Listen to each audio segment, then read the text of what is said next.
Hello everyone. So তোমাদের কাদের কাদের আমার মতো ক্যাটস আই পলিশ নিয়ে কাজ করতে ভালো লাগে অবশ্যই কমেন্ট করো। এটা কিন্তু সিলস এর black glass cats eye polish shade number 424।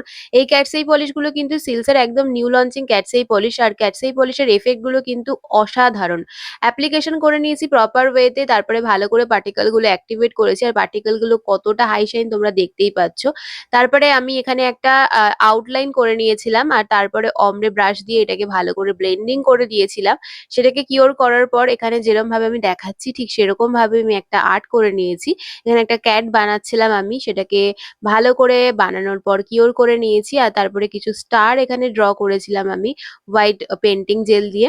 তারপরে এটাকেও ভালো করে আমি কিওর করে নেব। আর দেখতেই পাচ্ছ এরপরে আমি সিলসের গ্লাস টপ করে এখানে ইউজ করছি, যাতে এই আর্টটা গ্লাসের মতন থাকে একদম।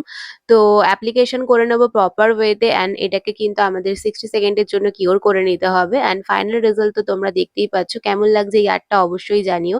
আর কিরকম টাইপের তোমরা টিউটোরিয়াল দেখতে চাইছো সেটাও কিন্তু আমাকে অবশ্যই জানিও। আশা করছি ভিডিওটা তোমাদের ভালো লাগবে। ভালো লাগলে অবশ্যই লাইক শেয়ার কমেন্ট করো। Thank you.